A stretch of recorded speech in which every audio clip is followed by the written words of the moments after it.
if it's counting at the bottom. I was going to say, I was looking for the count. Okay. So we're just going to go good afternoon. I'm Dr. Brian with P3PT. This is Dr. Keith Brennan with Back to Health Wellness, and we're here to talk to you about how physical therapy and chiropractic care actually work together to get the whole life, the whole body, the holistic care put together. Because there's a lot of misconceptions about chiropractic care and physical therapy care compete with one another, but actually they're complementary. And specifically because I'm really good at helping soft tissue, bones, tendons, ligaments, just get back and relax into the tones that they want to be. And then I've got my good buddy here, Dr. Keith, that helps the other part. If you'd like to enlighten us, a little quick overview. Yeah, so thanks for having me. And I think what's so great about this conversation is to bring awareness to people, because I think we both hear questions about the other side, right? As a physical therapist, you probably hear about chiropractic. As a chiropractor, I hear about physical therapy. And I don't know if you hear this too much, but I hear hey doc, I'm just gonna try physical therapy for right now. Oh, yeah. Right? Absolutely. And you hear, I'm sure, hey, I'm just going to try chiropractic for right now. Yeah. And we understand it because that's how they're kind of taught, right? They're taught to kind of take their health as one thing at a time. And what we're hoping to do is to bring a greater understanding and awareness of why you could actually skyrocket your benefit from either of our professions by using them together. And the cool part is, as we are working together, I've learned a lot more about physical therapy in just a short period of time. Yeah. And granted, we are educated in a lot of the stuff, but when you're not around it and you're not talking it all the time, which who out there is, unless they're a PT or chiropractor, talking it, right? That's not part of their job or their responsibility. So I think it falls on us as the people that understand it better to give them a better explanation. So that's what I'm hoping we can accomplish with some of these talks. Oh yeah, I'm sure we will. We'll get to every person out there with the various different techniques, because I mean there's different ways that both of us support each other or support our clients' health. With I'll do anything from soft tissue manipulation, which layman's term, I use my hands to make your muscles relax and feel better, or use my hands to decongest an area that's got too much swelling in it, or I've got all sorts of tools you've probably seen the Normatec stuff that I've been posting on there, which is a great recovery activity. If you don't have time for a full hour massage or something like that, it's a great way to just spend 20 minutes, get your recovery, and so a lot of people even use that to prep for a workout. Also use other tools I use scraping tools. They're called gua sha. It's originally Korean, but realistically it's putting a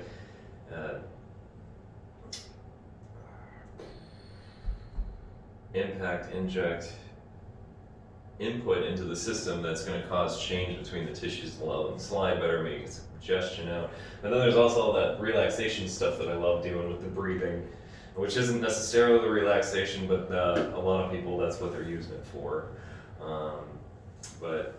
And breath work is something that I find is a really good tool to help from the physical therapy aspect of things, really help the muscles and the whole nervous system.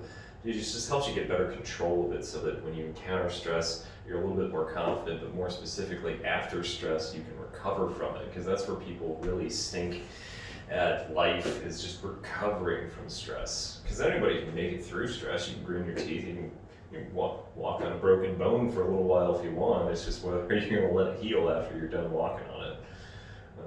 Yeah. What do I do? Yeah, so some great points that you're making there is, and I love when you say anyone can make it through stress, but how do we recover from stress? And I think a lot of people maybe aren't even aware that they went through stress, right? Yeah. Or the bigger thing is, as soon as the stressor is over, well, now we forget about any of the impact it could have caused us. Right. I think that's what leads most people into our offices. Oh, definitely. Right? They've had years of stressors, but what triggers them to come in? What triggers me to do anything? It's something painful, right? Yeah. It's like, it doesn't have to necessarily be physical pain. It can be emotional pain. It can be, there's something that drives us to actually take action. And then once they take that action, it is why doing what you just talked about, all that soft tissue and freeing up and muscles that are tight.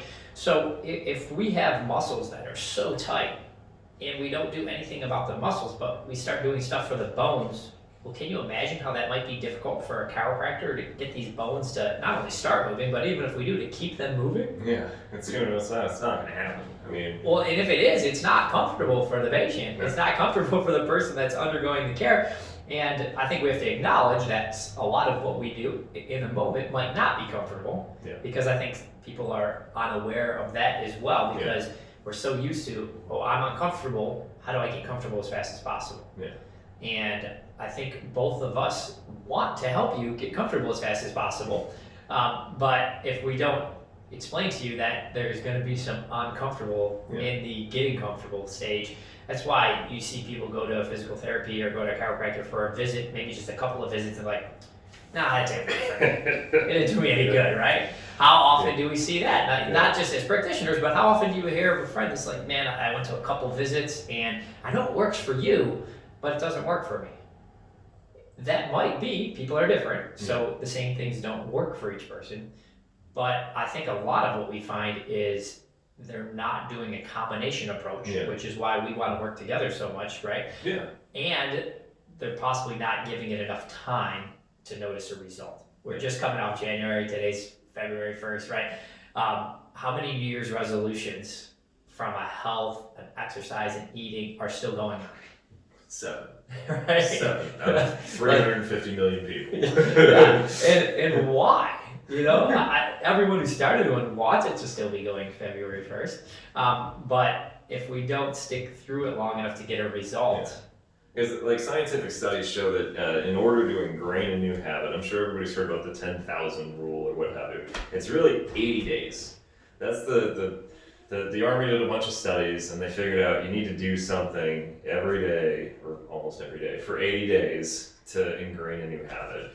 And so if you're at 32 days, because it's February 1st, well, you're a little bit over 25% of the way there. But I mean, if you're probably already, if you're one of the few people that are actually maintaining these things, you're probably already feeling better. And you don't need anybody to tell you to go do anything more so than you have it. The problem is especially when you're starting new habits, like you're gonna get good, and then something's gonna happen. You're gonna have a little setback. Whether it's you just run too much, and you get a blister on your foot. You're not gonna be able to run as much for a few days until that blister heals. But then, as long as you keep your habits going up, you can keep going, and then something else will happen. Like you go on a 12-hour car ride to Sheboygan because your best friend's band's something's singing out there, and then you come down, but then you come back up. It's just really getting that.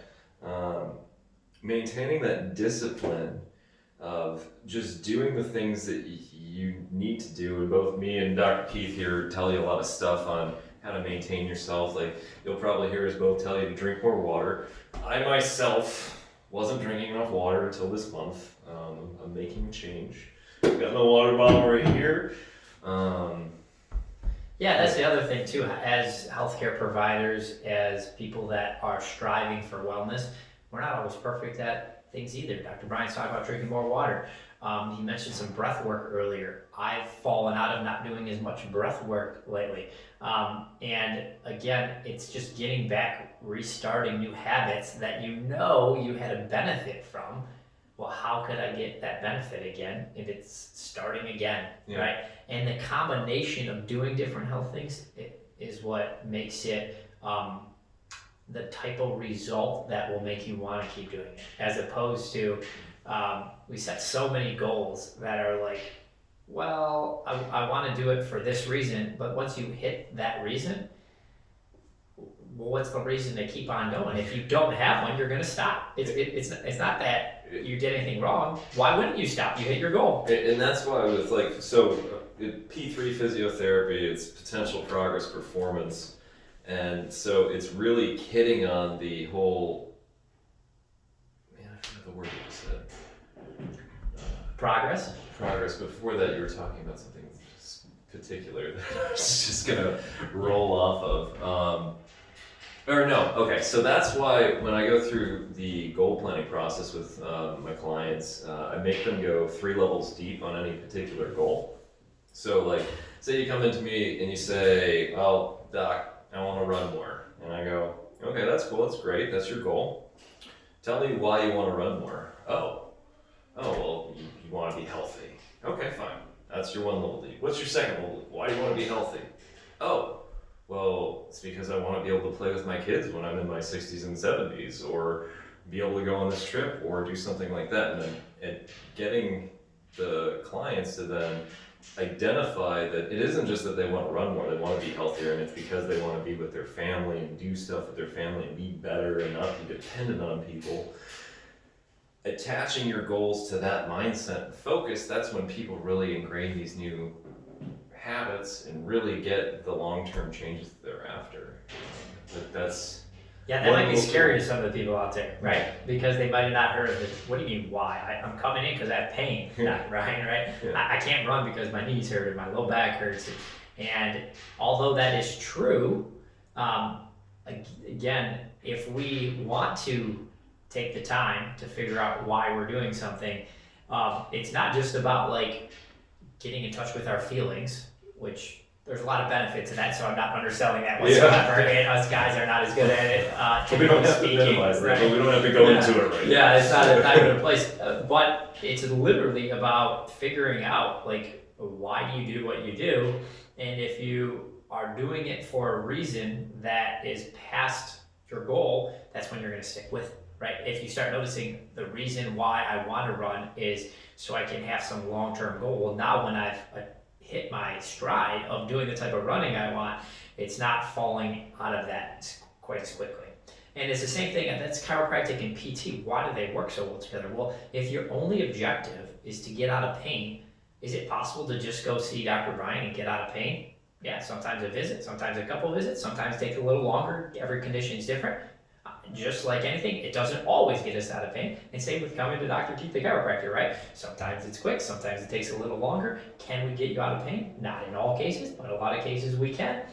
But are you looking just to get out of that pain, or are you looking for something more? And not only just are we looking to get out of that pain, are we looking for more?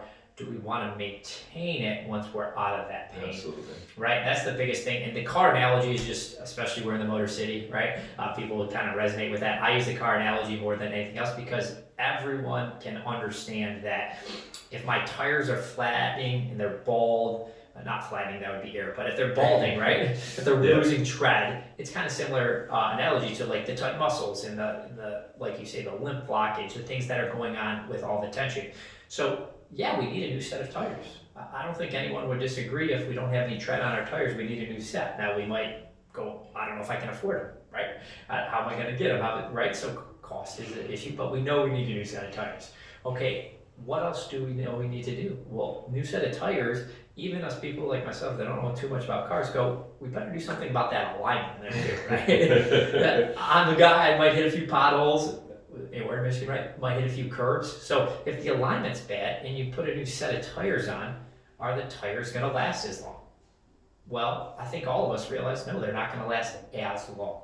And vice versa, if I just go in and get a realignment for my car, but my tires are completely bald, am I going to have any traction on the snow and ice that we're experiencing right now? No, right? So the combination approach just makes sense. Yeah. And our favorite one to kind of talk about, or maybe it's just my favorite, is in January, would you say, I'm going to eat healthy, but I can't exercise? Right? Or I'm going to exercise, but no, I can't eat healthy. That doesn't mean that you're going to do both, but you are aware that if I do both, I'm going to get quicker results, I'm going to get more long-lasting results, and it's just a better, I don't want to say better is probably the wrong word, it's a fuller, more encompassing approach. And that's how I see physical therapy and chiropractic working in. And we just mentioned food and exercise. Well, guess what? You add that into the mix with your PT and your chiropractic. Wow, now you're really going upwards. And again, no matter what we do though, it's not just all peachy and roses. There's going to be these little plateaus, yes, but even setbacks at times. Because, hey, we want to go see that friend that's in that band far away. Is that ideal for your recovery? Well, no. But who wants to do everything in life that's ideal and not fun? I mean, to me, the reason why we do a multitude of things, get back to drinking water, breath work, exercise, eating healthy, so we can do fun things. Yeah. Like we both like to beat up our body. Yeah. Right? Yeah. If you like to beat up your body, we're not going to be like, hey, man, stop beating up your body. No, we're going to say keep having fun.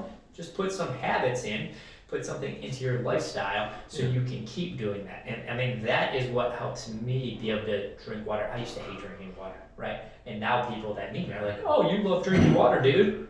And I'm like, hell man, no. Just changing to not a plastic bottle. Like water tastes good in metal or glass or porcelain. But like plastic, I mean, I used to have an Nalgene I carry everywhere, but now that when I drink out of that after drinking out of this, I'm like, this tastes awful. Yeah.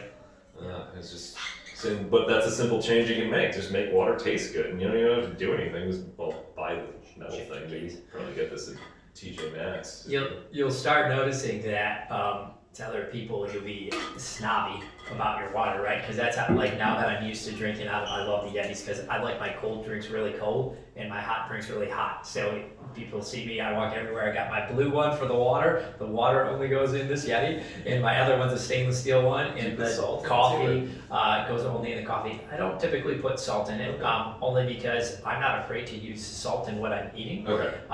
Right? Because, we'll get to a podcast just completely about salt. Yeah, so much. salt's delicious and good for you. Yeah. I swear. Yeah, who would have thought, right? There's so much information, and people are like, salt, right? They do this in certain categories. Fats, right? That's why we have to have an understanding. Or guess what? You might be saying, I don't want to learn all this stuff. Well, find someone that you know has your best interest at heart, and confide in them, because they can walk you through some of this journey. Or you can think of, we have your best interest at heart. I mean, yes, I've spent more hours than I care to think about studying nutrition and salt.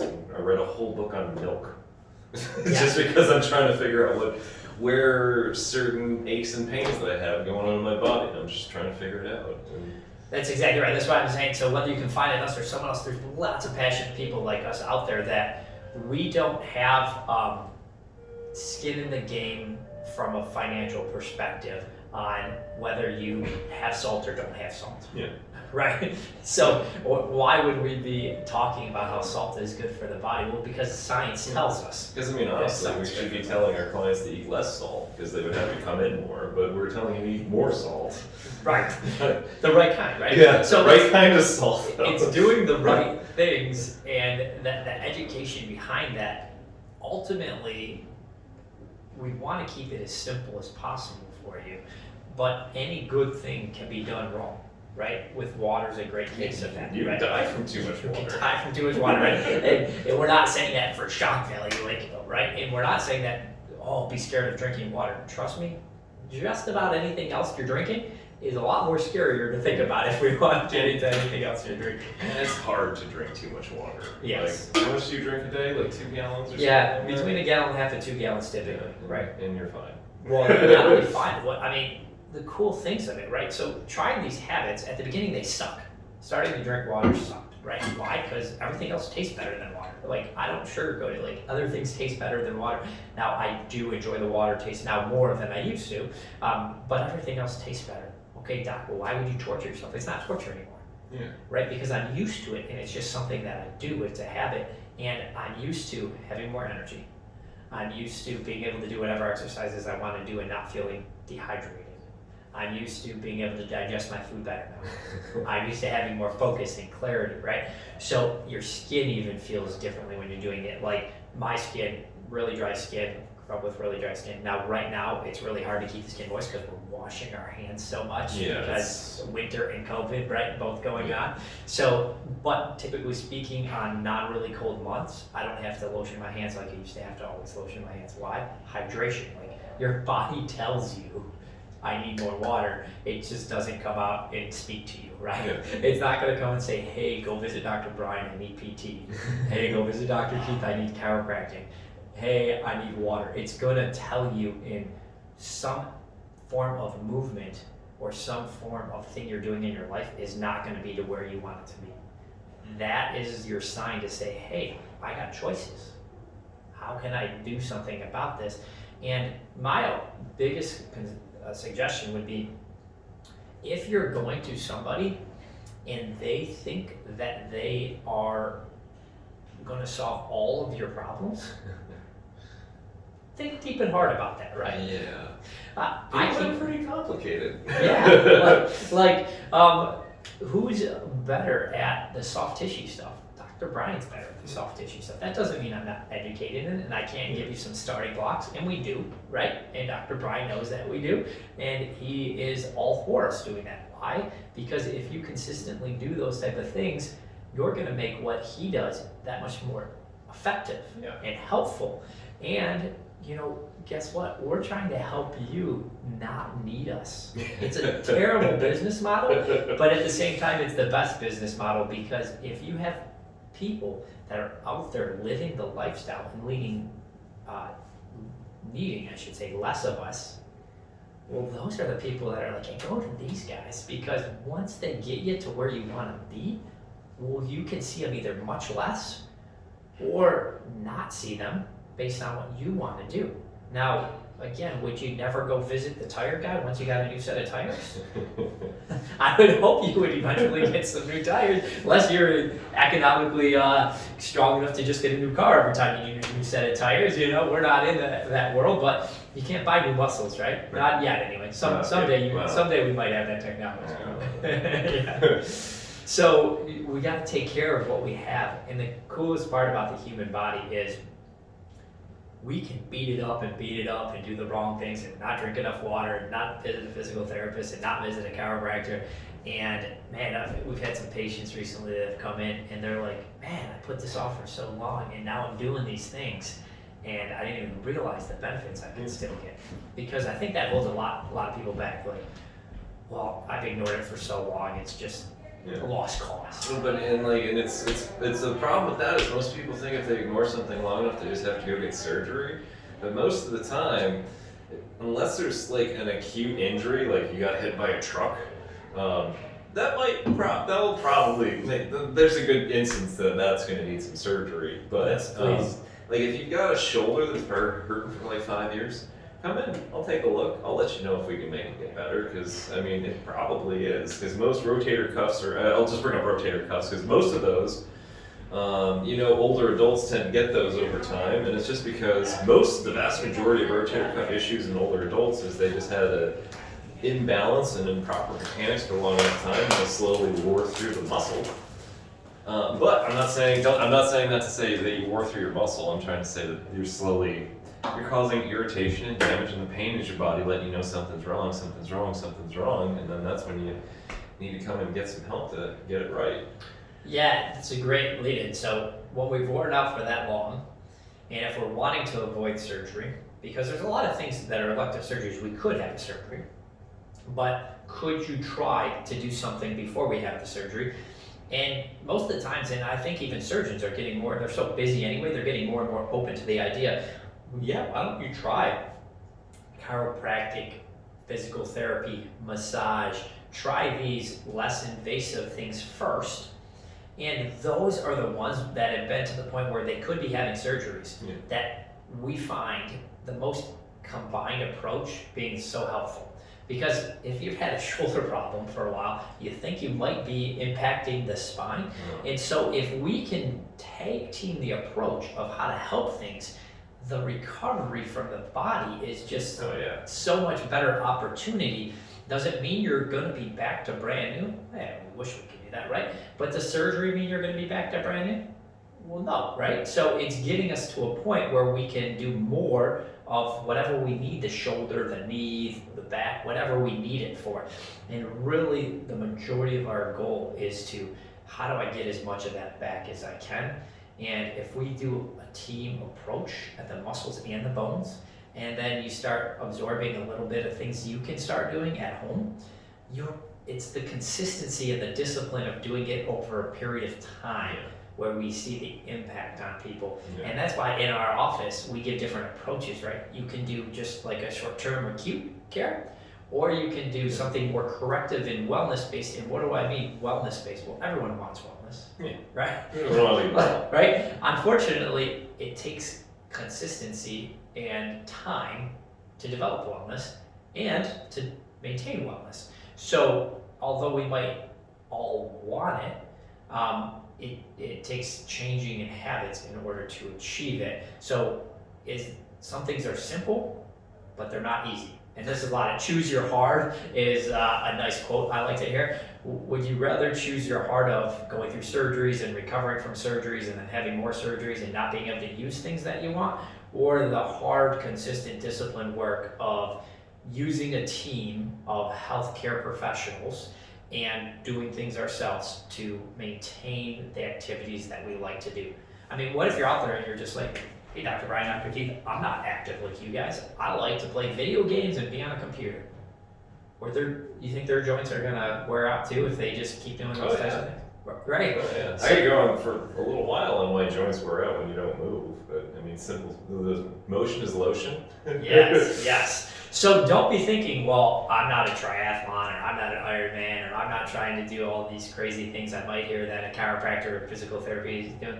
Your goals are your goals, and what we're here for is to help you achieve your goals with more holistic, how different things work together for your ultimate good, because A, it makes us feel really good, and B, we get better results, which who doesn't want to have better results in their patient base, right? Yeah. We all do, including anyone who is a little bit more narrow focused. It's not that they don't want better results. We want better results for you guys ultimately. So bringing awareness, sharing this with people. I don't care if you live in California, if you live in Texas, if you live in Canada, if you live in Europe. Having a teamwork approach to how you're viewing your health is going to be beneficial for you. And ultimately, we're here to bring awareness to some beneficial things that can be done. And not this mindset of I got to do this at this time and then see if it works, and then do this at this time and see if this works, and do this at a different time and see if this works. Because the answer of the matter is they'll probably work better and have more likelihood of giving you the results you want if you do them at the same time with some diligence of why you're doing them at the same time. Because the communication between providers too also helps us out. Like, I can communicate with Dr. Brian about what's going on with me when he's doing physical therapy for me, and vice versa. He can communicate with me for my chiropractic. Now, a lot of you out there can't communicate in that regard, so your team can communicate with each other about what's going on with you, and that'll just exponentially drive up the results. What do you got? I don't know, I think that pretty much covers everything I wanted to talk about today. Same. That was great. It you know, the fun part about doing this is it brings up questions in our minds, and how do we get better at communicating this to, you know, you guys out there. That's the whole objective. Communication is key, and the deeper, the whys we get into the story, the better results that we get in our day in, day out own circumstances. Yeah, I just find it fascinating. Dr. Brian is using another doc in the office and uncovering even more results, right? Yeah. Just like,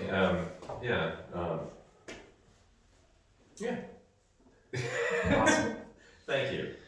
Cool. Yeah, that's something we can cut.